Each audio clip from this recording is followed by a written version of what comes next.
Hello, welcome all. Nearly there, not long to go. I know you're all just jittering with all the caffeine that you've got. Stick with it, we can do this together. So, welcome. When I think about collaboration, I'm reminded of a story I heard, and it was when President Kennedy went to NASA for the first time in 1962. So, he's walking down the corridor, he sees this chap with a broom, and he turns around to him and he says, "Hey, what do you do at NASA?" I would thought would be obvious, but he asked anyways, "What do you do at NASA?" And this guy turned around, and it was what he said was really interesting. And he said, "I'm helping put a man on the moon." That was his response. Not that I'm a cleaner, I'm helping put a man on the moon. And I think that's really significant because I think when you think about collaboration, it's about thinking of the big picture. It's not about really individual contributions. It's about what you bring to that project. So in saying, "I'm putting a man on the moon," he recognized that in doing the job he was doing, which was keeping the place nice and tidy, it enabled people to be able to do their jobs really, really well. And he also recognized that, he was part of something bigger than himself. So this talk today is a little bit about that. It's about kind of reevaluating your relationship with the rest of the organization, of how we all think about security, and particularly product security. It's not about picking a side. It's not about being, I'm the defender, everyone else is the attacker, but it's about embracing it both ways, because not all paths are going to be the happy path. So in 2022, the ICO, so the Information Commissioner's Office, the people who give fines for like GDPR and things like that, fined a construction company. And it was just like a basic kind of thing. So there was a phishing attack that leveraged some unsupported software that led to ransomware. And long story short, because we've heard this story a lot of times, about 100,000 data subjects were accessed, released. Nothing major, it was nothing too sensitive.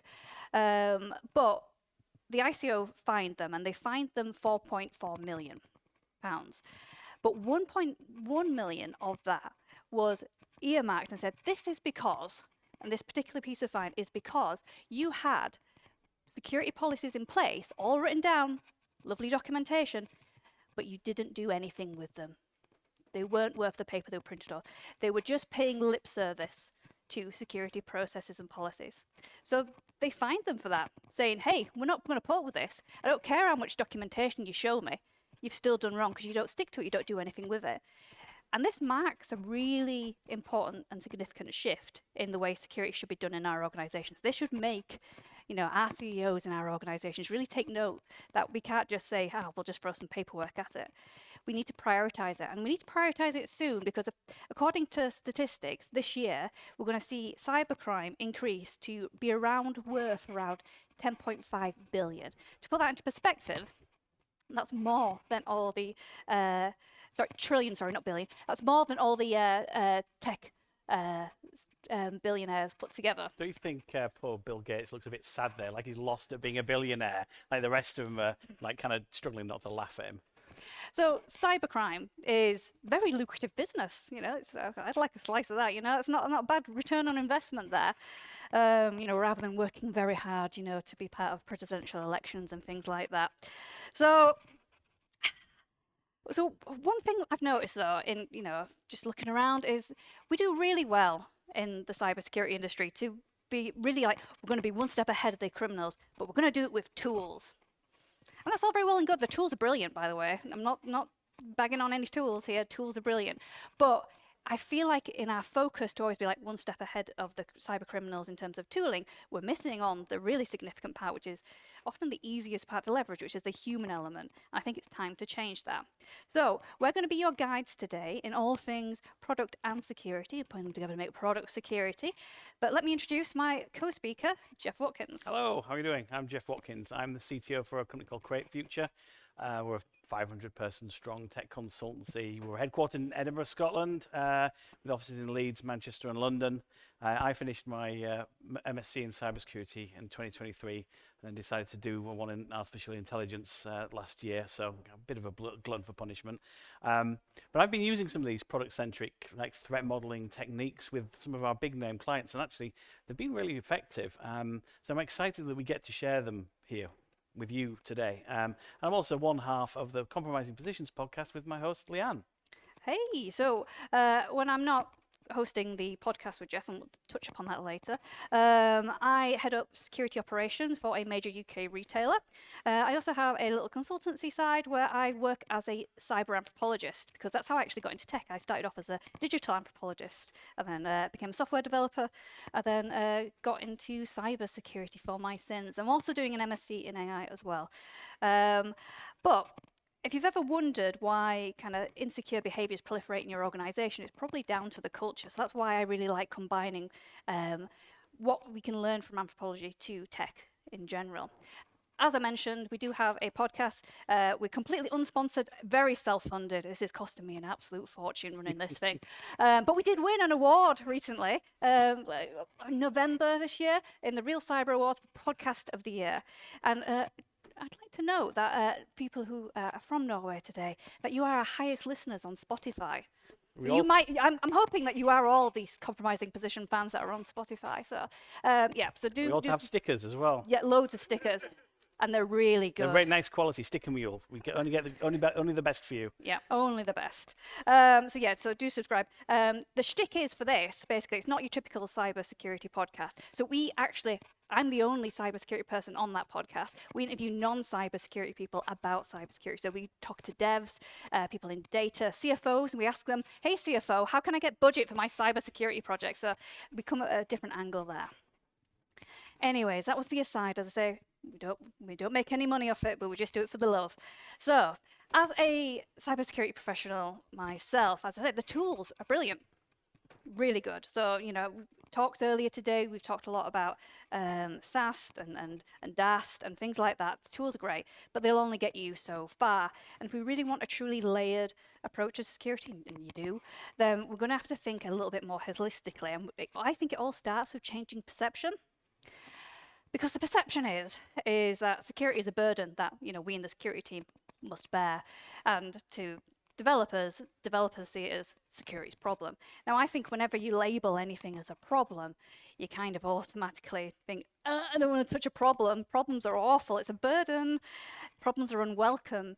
Problems are something you hope someone else will fix, or problems are something you just I'll fix that later, and I'll go do something else more interesting instead.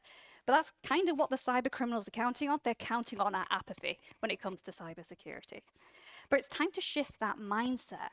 And as I say, being an ex-dev, I know that good security isn't just a necessity. It's an opportunity for our customers to really see how much value and quality we can add. And I think when we start thinking of security as a trade-off between quality and value, picking one or the other, I think we're in big trouble. So what do we do to kind of move away from that mindset? Well, we need to start thinking more like the enemy. Because actually, cyber criminals are using what makes us human against us.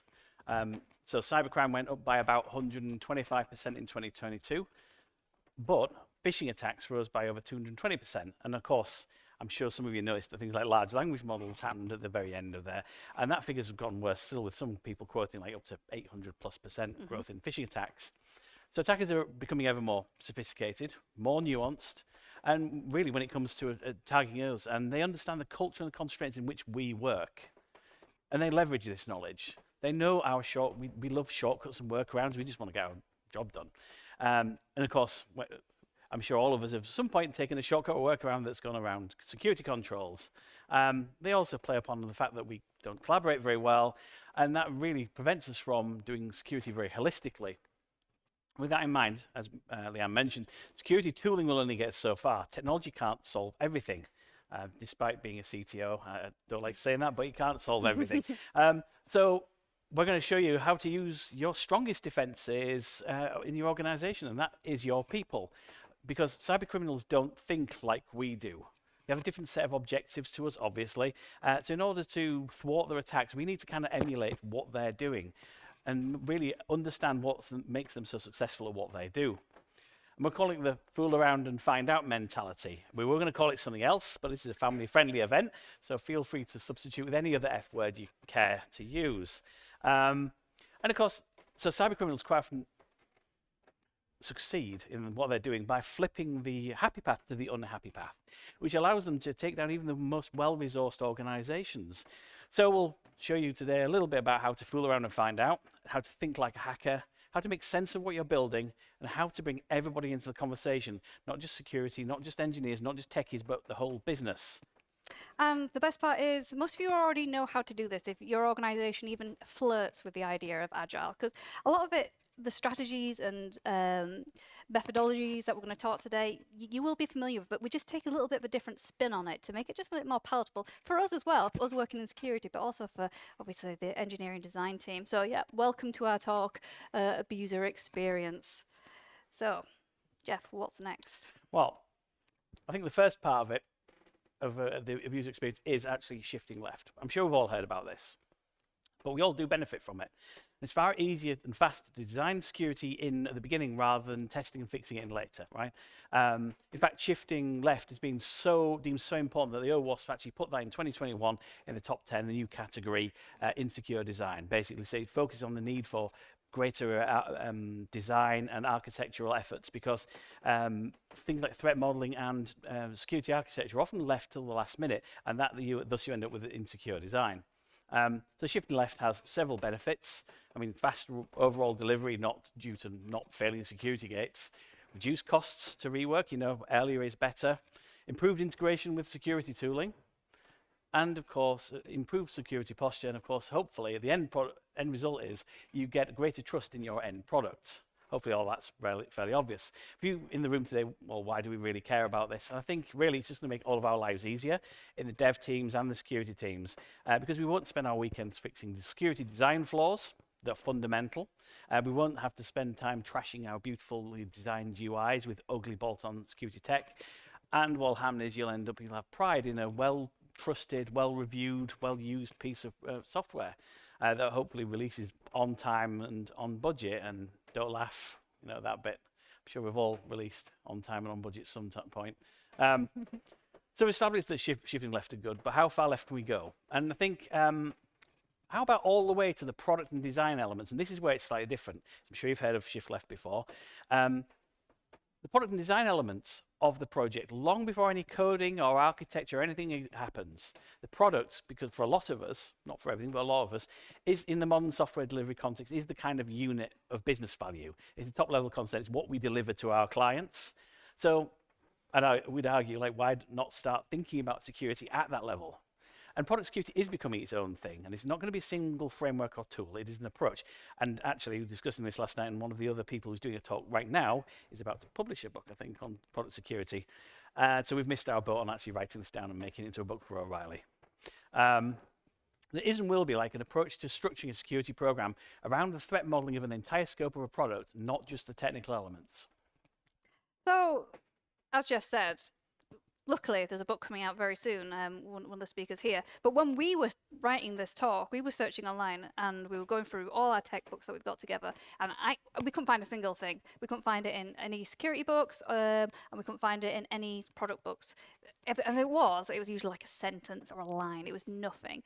So no one's talking about it and no one really knows where it is. So we just thought we would just clarify what we feel it is. So how does product security differ from application security? So we're going to just compare those in big tech organizations. So, and as you probably well know, a core component of an established cybersecurity team is a strong AppSec program. Quite often the AppSec team are quite focused on making sure applications are delivered to a high degree of security and quality. They're actually involved in things like setting the secure software delivery lifecycle, in making sure the right tooling is in place, things like SAS and DAS tooling. It's all pretty technical, and they'll usually report to the CISO. They may not have too many touch points, regular touch points, that is, with the dev team. Now, product security team, well, actually, on the other hand, they're focusing really on designing security into the product. The clue is kind of in the title, product security. But these will often report to the chief technology officer or the chief product officer, depending, or sometimes the CPTO.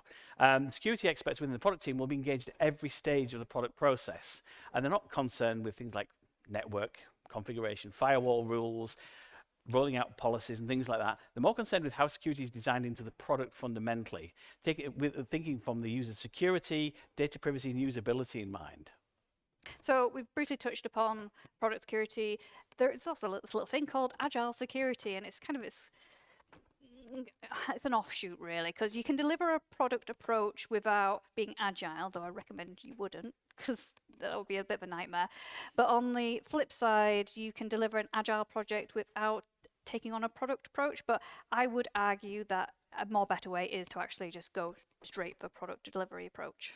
Yeah, the two can be separated out. But I think the techniques of both agile security and product security used in concert create something quite special. I think, so we're going to really talk about both of those here, product and agile, alongside security culture and a few other topics. In short, we believe that thinking about security in product terms as part of our agile delivery is actually kind of really enables us to better understand the abuser experience. So abuser experience, that's what you're here for. You want to find out what that is, don't you? So abuser experience. So it's an evil version of a use case story. So to uncover the abuser experience, you need to consider how people might target us, how people might attack us. So it's really important that you think about how is that going to be achieved. Now, I get asked a lot, does it matter who is doing this to us? And I would argue, don't get hung up on the who when it comes to these exercises. I mean, unless your job title in your organization is literally security researcher, maybe you're working for a government body or something like that, and who kind of matters, is it Putin? I don't know. Let's see.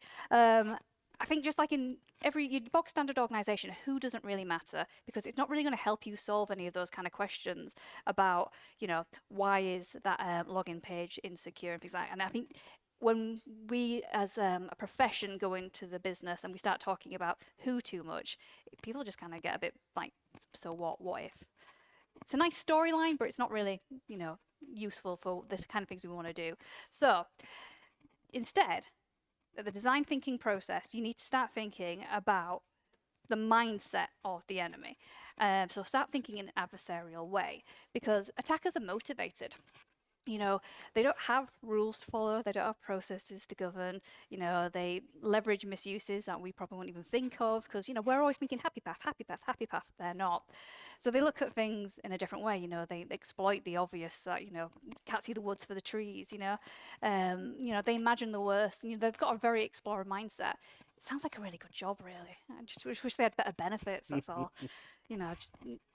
Yeah, there you go. So, they explore every side about access points and things like that, and exploit us in different ways. So there's a massive difference, for example, between how a hacker works and how maybe one of our engineering team, would approach a subject. They're very systematic. Problems are defined, then analysed. They've usually got someone to answer for. They've got to show their results and things like that. Maybe have a couple of 100 meetings and discuss every single sprint and things like that. But hackers don't have a spike. They fool around and find out. Yeah. So they don't have a kind of real strict plan. They just have a mission. And a hacker isn't building something to stand the test of time like we have to do. Instead they're breaking things. They don't have a CEO like we do to have to kind of be accountable for. So they'll go to any lengths to achieve that mission, and they can afford to discard results as and when they see fit, because they don't have to explain it to others. So really, engineers aim to be thorough, hackers just aim to be successful and effective at all costs. And it might seem like a minor nuance, but really, when it's kind of put into practice, they have really significant implications. So with that in mind, if we're thinking in an adversarial way, does that mean that's the security team has to think in an adversarial way? Well, we do need to know whose problem this is, really, doesn't it? Because I don't think really all of this should be left to the security team. First of all, that creates an over-the-wall mentality. It does create a bit of a gatekeeping situation on our part as well. And it's a frustrating experience on the developer's part, having been on both sides of that equation. And it also ruins any attempt at a lean agile approach by blocking work and reducing throughput. And this kind of thinking doesn't also promote any kind of autonomy, mastery, or purpose in the delivery team. And also the development teams in organizations do tend to be quite large, whereas security teams in general aren't so large. In fact, they're tiny in most orgs. And they end up overloaded if everything is tossed over the wall to them. So we suggest bringing the security and delivery teams together as early as possible. And we'll discuss some of how you can do this later and actually help your development teams maybe gain some autonomy. You also think that really security should not just be left to the technologists. The technical elements of cybersecurity are incredibly important, but they're only a part of the story. I mean, there are fundamental design flaws that have nothing to do with technology. There are things that will pass a pen test and still be an incredibly stupid idea. So by the time security concerns have actually also reached the technologists, they might also be more difficult to fix because they weren't designed in from the outset. But more than that, cybersecurity often isn't very user-centric. And because it's not a primary user task. And I'll give you an example. Nobody goes, I want to log into my banking app today. They know, I want to check my balance, I want to make a transfer, I want to pay a bill. That's a primary user task. Security is not, but it does kind of need to be there, especially for a banking app. And as such, it can be really inconvenient if it's implemented badly, even if it all still meets your security NFRs and the penetration tests. So if it's not up to the security team or the technologist solely, then, well, probably guessed it should be really a cross-functional whole team effort, I think. But we should start with people like the user researchers, user experience designers. And this means we'll have to think more in terms of like form and function when it comes to our security, rather than just technical mechanisms. And of course, start thinking about security a lot sooner. That sounds to me like a product security approach. So that means building bridges. And we're quite good at burning down bridges in our functions usually. But we need to gain better understanding and buy-in for the things we want to achieve. And we're going to dig deep into that later. But first, we're going to talk about one of the techniques to help you start thinking like an enemy. Yeah. So it's time to start embracing the dark side of the user experience. The user experience, and this is kind of the core part of product security, in our opinion. There's quite a few techniques and tools and techniques. I mean, there's role-playing, 5 whys, persona non grata, asset storming, misuse cases, a number of other ones. We won't have time to go over all of them today, unfortunately. So one of the things we'd actually recommend, just like with any other kind of workshop, really, is when you start doing product security techniques, start with a bit of an icebreaker. Now, this is a Jordan Belfort example, this kind of exercise to build team cohesion, but also get people to put their abuser hat on. Instead of sell me this pen, it's maybe hack this Apple Pencil or something. I actually just like this GIF. But really found when we run these kind of icebreakers, it really gets people in the mood. Like things like, think of ways to get around this login system. And quite often you get very creative answers from people who aren't necessarily security people or technologists. There's always going to be someone that says, just blow the place up as well. Like, yeah, well, I don't really have it in my budget to have bomb protection right now. So, and then once you've done that, one of the next techniques is also very simple, is the 5 whys deep method. And you can use this in a number of different ways, but you can use it in the context of designing your security, because it's really easy to miss like glaring weaknesses when you just get straight into the development. And it's really simple. It's like, well, why does your product do that? Why does it kind of need to do it? Sometimes not developing software is a better answer than developing something. Why did you design it that way? Why is that design good? And that's quite often where it falls down. And why not do it a different way? And the point of this exercise is to identify really obvious weaknesses. And believe me, this happens more often than you'd think when people go, oh, yes, that's actually a really obvious weakness. So when we've warmed up, what next? And then we can start talking about, well, a lot of people then think, well, now we'll go to threat modeling. Yeah, and you've been here all day. You've probably heard loads of stuff about threat modeling today. I'm going to just touch upon it briefly, just so we're on the same page. I'm not teaching you how to suck eggs or anything like that. But threat modeling, we do it because we want to identify attacks, vulnerabilities, countermeasures, and how we can kind of prevent all those things from happening. So it's an engineering technique designed to help you reduce risk. And it asks 4 key questions. So what are we building? What could go wrong? What are we doing to defend against threats? And have we acted on each of the previous steps? It can be really, so someone who's not working in cyber, and even to people working in cyber sometimes, can be a really kind of technical and intensive process. And I found in my career that anytime you introduce a technical intensive process to someone who's not interested in your subject matter, it kind of puts people off. So I'm not a massive fan of the kind of traditional threat modeling techniques, because you really want to get everyone on board and excited about the kind of work we're doing so we can get that fresh perspective. So we recommend a different approach, and this is kind of the crux of why you're here today. So one of the techniques we recommend is persona non grata, or PNG. Now, I thought when we were writing this, I thought it was being very clever coming up with this, and then I looked it up and it turns out somebody already thought of it. There you go. And basically, they represent actually a typical user, but a typical user behaves in an unwanted and possibly nefarious way. Now, like personas, they have specific goals they want to achieve and specific actions they'll take to achieve those goals.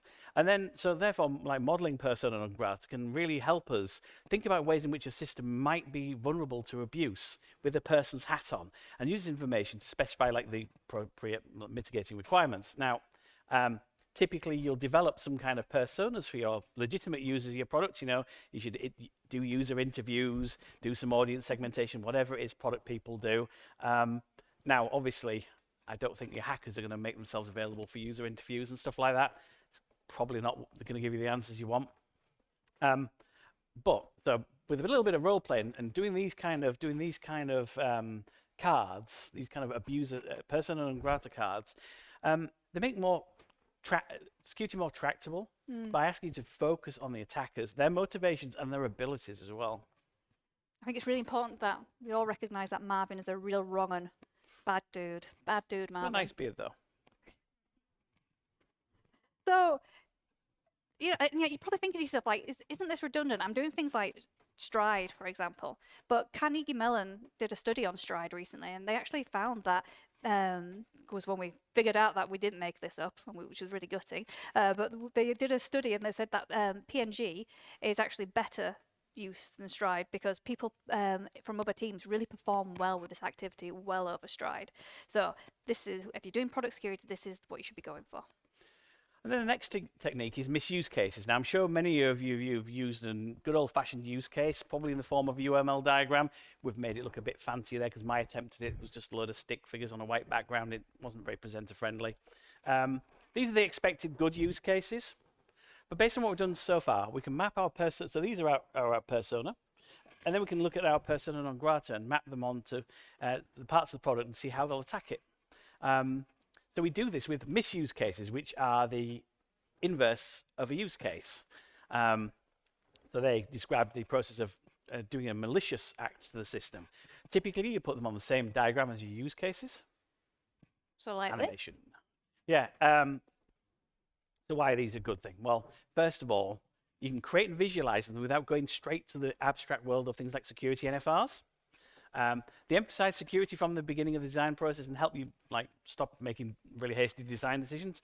And they're pretty visual. They cross the barrier between technical and non-technical pretty well. But then what happens in the magic of doing these is actually it triggers a bit of a chain reaction. You go, well, actually, there are some controls that we can put in here that can actually help us mitigation actions and countermeasures. And they actually start to identify some functional and non-functional requirements before you've even got to any technical design.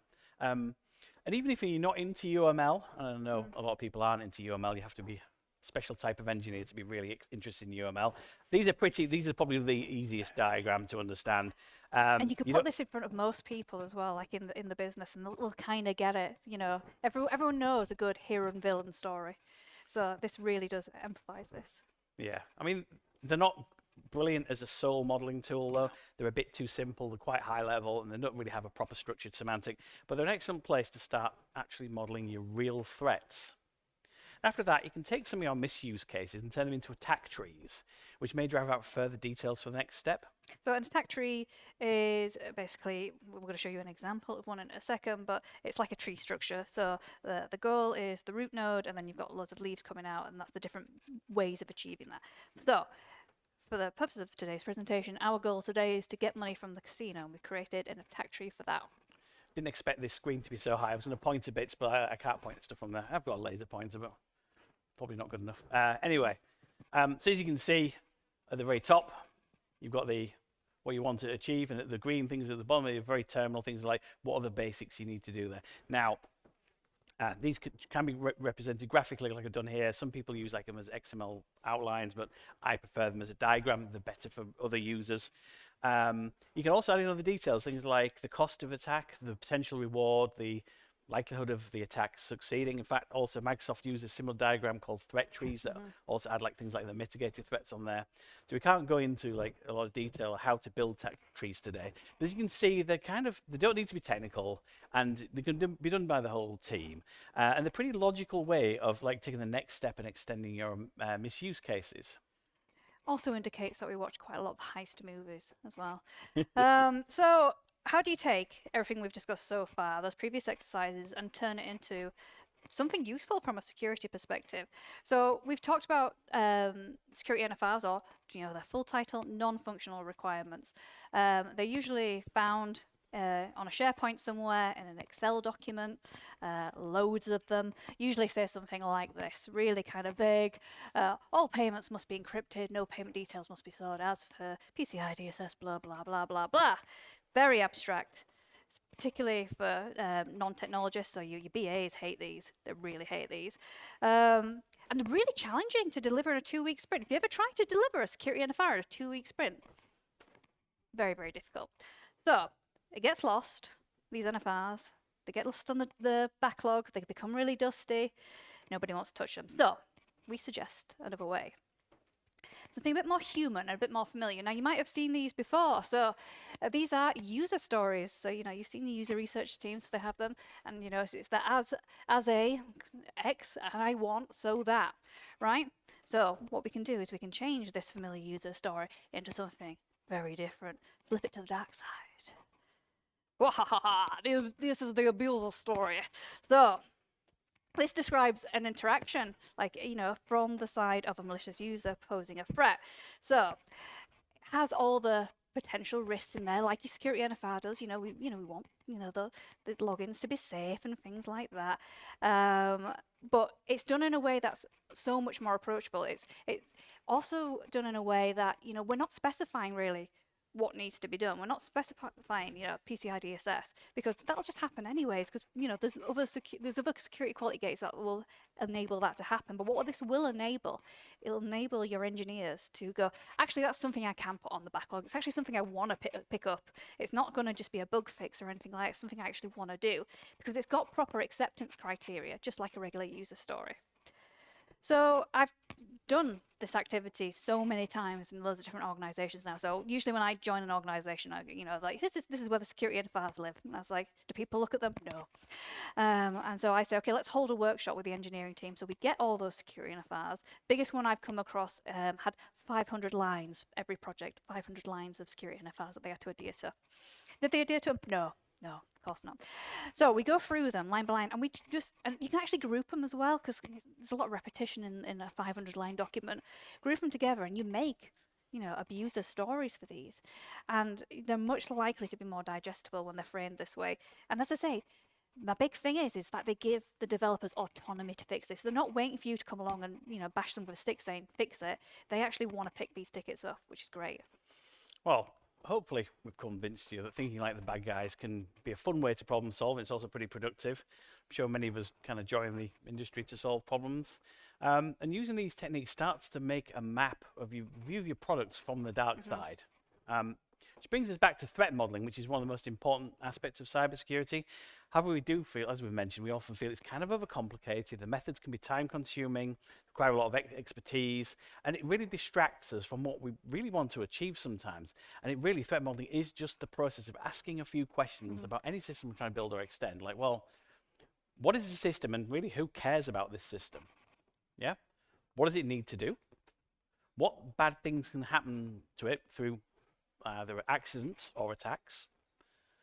And what does it need to do really to be able to keep going even when it's under attack? And actually we kind of played a bit of a tricky view about saying these are all alternatives to threat modeling, because actually all of these things like persona non grata, misuse cases are actually not only alternatives to things like Pasta and Stride and Octave, but they're also valid threat modeling techniques in themselves. There's actually quite a lot of them, well more than we can go over today. But let's start thinking about like the so what of this entire set of exercises. And they actually work really well together. If you've done all this, off the back of it, you'll get basically your own, your kind of owners and your threat agents and your users. You'll get your assets through asset storming. You'll figure out some of the threats through things like the misuse case and abuser stories. They'll actually exploit some of the vulnerabilities that you'll find along the way, and also some of the potential countermeasures. And you can do some of the more technical threat modeling later, and I advise you to do so, but this really supports it. And the reason why we can do it this way, or why we should do it this way, is because I really believe that it really divides and conquers a really complex problem that we have. It's a complex problem that's twofold. It's complex just for complexity's sake, but also, it takes a lot of time and effort. And, when you're working in 2-week sprints, you just don't have that time. It's progressive, you can you gain value at each step, even just doing a small component, even if you just do the abuse case stories, even if you just do a couple of attack trees, that's better than, just going, okay, we're going to have like a 5-day workshop threat modeling. It keeps you focused. It keeps you thinking at a single conceptual level, which, then when you break down problems into little pieces, it's much more palatable and easy actually to feel like you're achieving something in your organization. And it breaks down threats into its constituent components, making it, again, more accessible. So again, we spent a lot of time actually evaluating threat modeling techniques in Pasta, Strive, Octave. We found in our research that there's loads of written work about how Pasta and Octave are just incredibly complex and nobody likes doing it. Really difficult to learn, really difficult to kind of onboard in an organization. Stride is slightly better, but as I was saying, that persona non grata, PNG, is really considered really easy to use. So think about which ones you want to kind of implement going forward. Like if you're having no luck implementing Stride, think about maybe persona non grata being the next thing to do. So we've explored a couple of threat modeling techniques now. So what's next? Well, we do need to put it into our agile delivery lifecycle. Now, that's a separate topic to implementing something like the OWASP, SAM, or secure software delivery lifecycle, etc., or DevSecOps approaches. But we do need to consider those as well to make the best use of product security. So all this part may seem a bit more technical. We've got a nice diagram. It still should be a whole team effort. But for a start, we can think in lean agile ways to actually put this into context of actually product lifecycle. Because doing things this way, well, if security needs are already identified in the requirements decomposition, it reduces rework. If you do lean, then actually decisions and approval can be done locally, which reduces bottlenecks. By doing these practices in your agile lifecycle, actually, this kind of analysis becomes business as usual. And that means it doesn't rock the boat. It doesn't create variations in your sprints. You don't have to do any hardening sprints or anything like that. It also that results in it being small batches, which means actually you can address security at one story at a time in bite-sized chunks, which then also turns into rapid feedback. And that means that risk acceptance can be pushed to things like the product owner level, rather than having to roll it out at the program level. And of course, that means it's decentralized. That means it scales naturally, no single point of failure. And then what that means is it can reduce some of the pressure on the security team, because actually you're allowing the development team to do some of that. So one thing to mention about security in Agile is, as we mentioned, like security NFR is unlikely to deliver in any given sprint.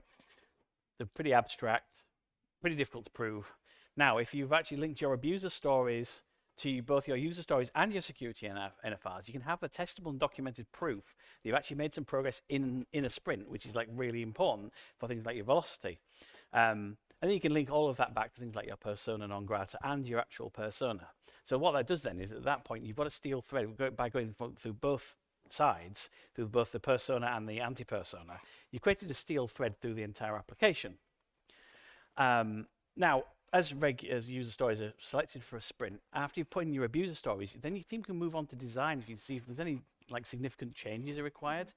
And then you can ask basically 4 real basic questions that won't add significantly to your workload, but may uncover gaps in your abuser stories, and thus your threat model. Like, does this story or abuser story change our risk profile? Does it change where we're ingesting or outputting data? Does it introduce any new software components or libraries or things that will be accessed externally? And is there anything weird or unusual with this story? Is it different enough to want to be able to like review formally with a security expert? Now, if you've got a great relationship with your teams, then actually this should be part of like your regular agile cadence, and not come as a surprise. You know, the number of surprises at this point should be pretty limited. So in practical terms, a strong case for including security or agile events is everything we've discussed there, because I think getting involved, where you can at the start of each sprint. I'm not saying go to all the daily stand-ups or anything like that. That's I've never been able to do that, even in tiny organizations, even big organizations, just not enough security people to do that, to be part of every sprint, but every stand-up. But you can be part of like the sprints. And the other thing I would really recommend is being a part of the retrospectives as well, particularly in the early stages if you're going to start implementing some of this stuff, because what you really want is to be able to, talk to people and say, okay, so we did all this new threat modeling techniques. How did you find it? Because the retrospective part is not just, them talking about what they delivered and what they didn't deliver, but it's about improving the cycle for the next time. And if you're now involved in that part of the project, that is going to be ever more important.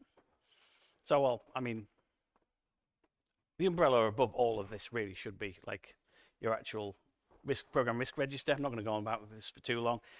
You should have a category for all your security risks and revisit them often.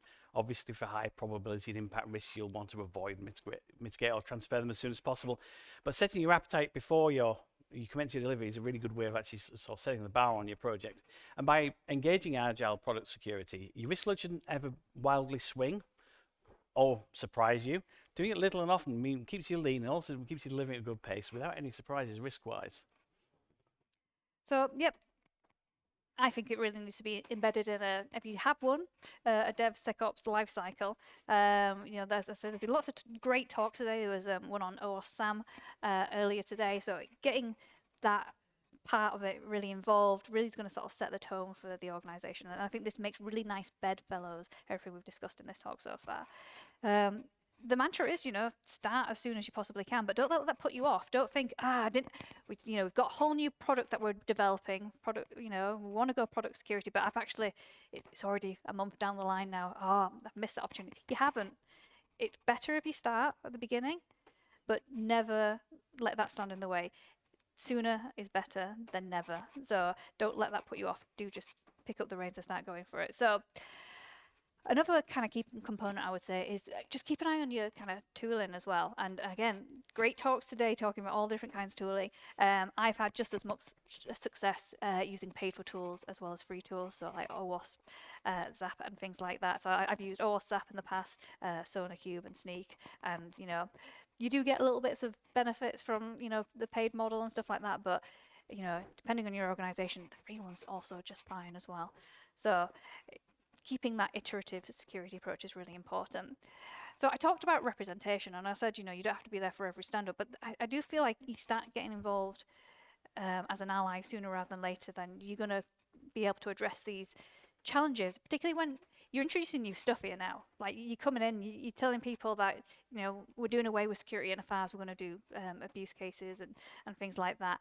People are going to be wary at first, because nobody likes a call from the security team. So getting involved, and trying to build up that relationship is going to be ever more important. And we're going to talk more about that as we go on. So, of course, doing it this way really is all about lowering the barrier to interactions between the product and the security teams. This is really key to stopping security getting in the way of delivery. And that works both ways. Both sides need to compromise and work together, which is all about security culture. Yeah, well, I told you earlier at the start of this talk that I used to be an anthropologist. So just to explain what that. So an anthropologist is someone who studies culture. So they study how cultures are formed, how they develop, how they grow, and also how they collapse and fail. My specialism was, when I was a fully paid anthropologist, was digital culture, understanding how we engage with each other online, using things like Second Life. I don't know if anyone remembers Second Life or anything like that. I see some nods. Yeah, understanding how cultures are replicated there. But culture is everywhere. Like, the very fact that we go to work is a cultural experience. So it's really important to get that culture right. And I don't mean just like the lip service that like the HR department pays to like, oh, culture, this is our culture. I mean genuine, like the microness of how we engage with each other on a one-to-one level. And you can build a product-centric approach to security. And one of the things I get asked when I get brought in as an anthropologist into organizations, and it's usually the security team bring me in and they turn around to me and say, Leanne, I really want to improve the security culture in my organization. How do I do it? where do I start? And my answer is always the same. You always start with the security team. There is no point touching anything else until you've got your own house right as a security function, because you're the ones that are going to be out there engaging with people. So until you get your house in order, there is no point building a security culture.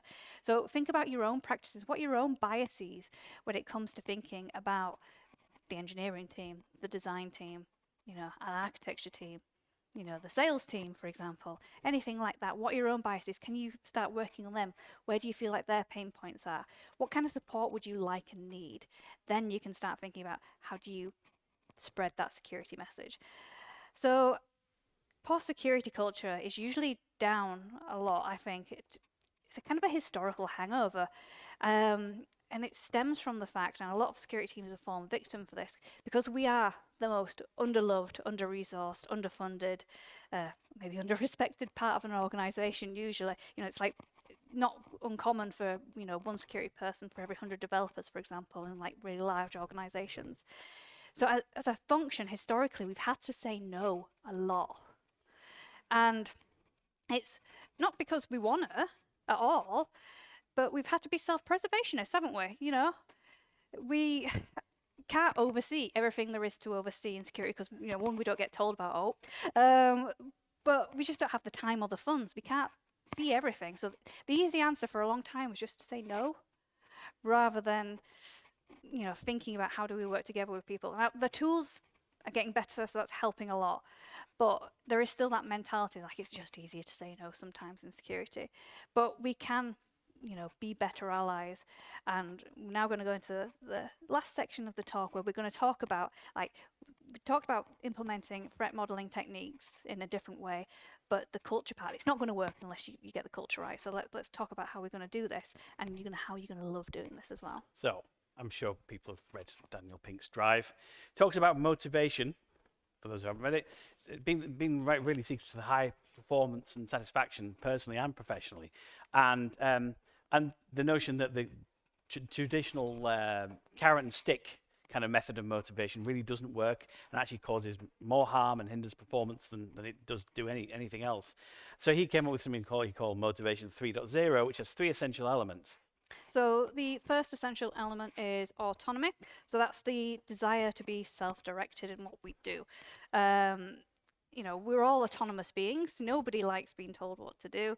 But I would say the security team are kind of a prime example of people who don't like giving people autonomy, because we are, we're a little bit gatekeepery.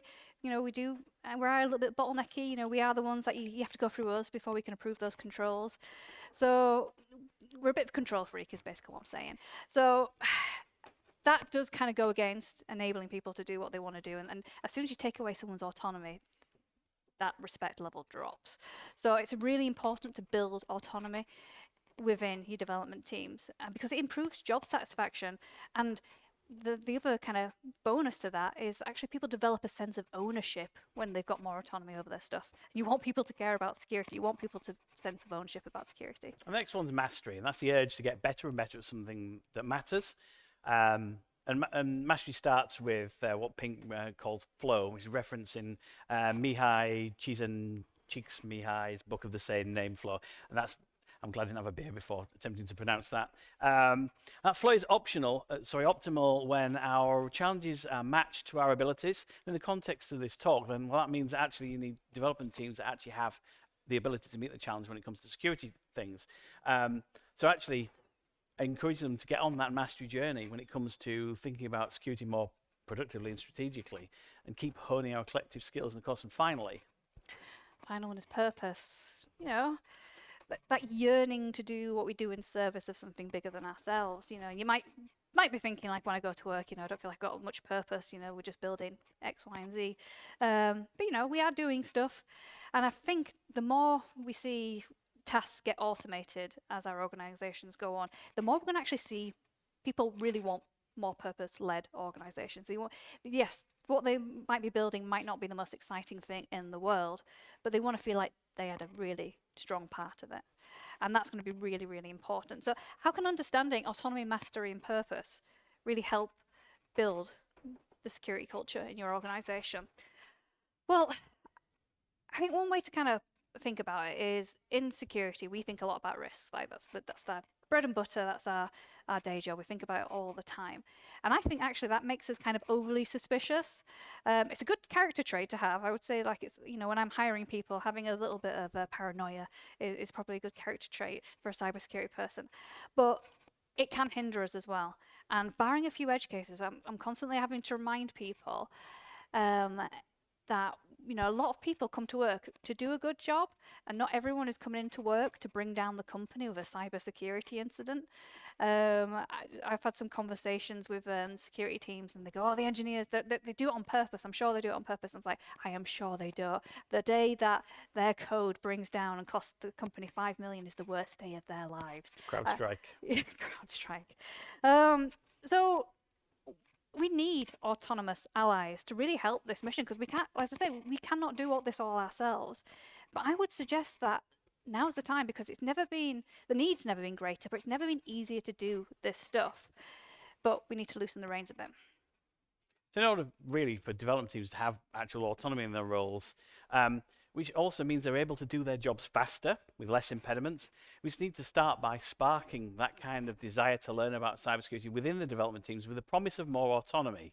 And once you start seeing that desire and dedication, actually they can bring to roles regarding security, then they become competent enough to start making some autonomous decisions, and maybe just maybe over time you'll actually start letting them make some security decisions without strict oversight every time.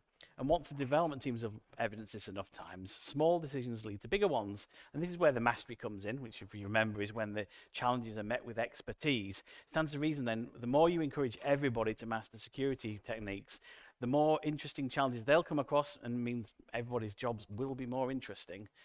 And then we'll actually start to see our dev teams as autonomous and also masterful allies. And you can help them, we can all help each other in realizing our organization's greater purpose and in what they do and also what they do for the people. Mm-hmm.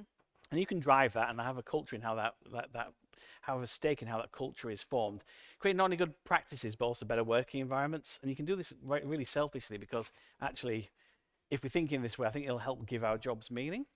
Or you can put your feet up as well. So if the software development team get really good at security, you can put your feet up then. So all this will make you feel like you're contributing to a bigger picture if you follow this. So you and your development team will not only, as I say, gain better skills in an area that's increasing in demand, but you can also apply it'll be a knowledge sharing thing. It's not just security is going to just share their knowledge.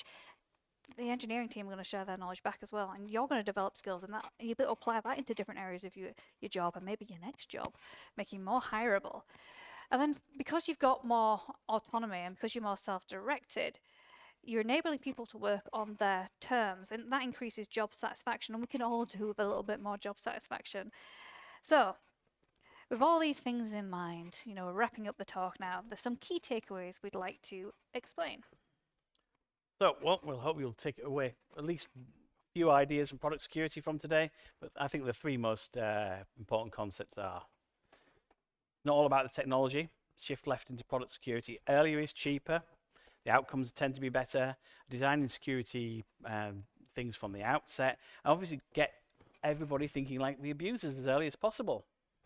And also create an autonomous product security culture. That means removing barriers and gatekeeper mentalities. And with autonomy, mastery, and purpose, we can deliver successfully, securely, every time, and hopefully on time. And then keep it cross-functional, agile, and iterative. Build this into your lean, agile discovery and delivery processes. Use a mixture of tools and techniques that are suitable for all team members to participate in. And with these takeaways in mind, I want to leave you with sort of an oft-forgotten notion. And that notion is: the security function exists in a modern organization these days to enable the business to take risks. Risk is not a dirty word. Risk means innovation. Like, the most innovative people and organizations in this world are risk takers. But I understand, right, risk is difficult to swallow because a lot of the times, we're not fully informed about what's going on. We're told last minute about projects that are going on, about to go live with no security oversight, being brought in to bolt on some ugly security controls, clunky. don't feel supported in an organization and all the feeding and watering that comes with taking on a risk for the whole life cycle it's in the system. But I've seen it for myself that risk enables innovation. And because risk is my business, and I guess coming to a security conference, it's yours as well, I can't think of a better place to start innovating than with the security team. I think it could be really our shining light. So as we leave here today, and you've got one more talk left to go, and then the party, I will definitely be downing a few beers. I want you to think of security not as a set of rules to follow, not as problems to solve, but as an opportunity. It's an opportunity to strengthen our relationship within the organization, strengthen our relationship with the products we're building, and the people we're serving. Because we always need to remember that hackers use what makes us human against us. So let's use what the hackers use against them. Because when you follow the cables, every single piece of tech, there's a person, a consumer, there is a creator, and even hackers are people too. And we should never lose sight of this. So, well, enjoy fooling around and finding out. We've been Jeff and Leanne. It's been our talk, the Abuser Experience. Thank you and stay safe out there. So just a reminder, compromising positions. We have stickers. We have lots of stickers. But we also have an exclusive. So we've got another podcast launching in the summer of this year. It's not a cybersecurity podcast. It's called Tech Film Noir. You are you're the only people in this room that know about it. Oh, leak, the data leak. So what it's going to be is going to be a podcast where we just talk about films that feature tech, and we're going to look up. So for example, Jurassic Park. Let's have a look at that Linux kernel, shall we? And things like that. So in a fun way. So think mystery science theatre. How did this get made? It's going to be a lot of fun. So come and get your stickers. And any questions if you have any, by the way. Got 15 seconds left for questions.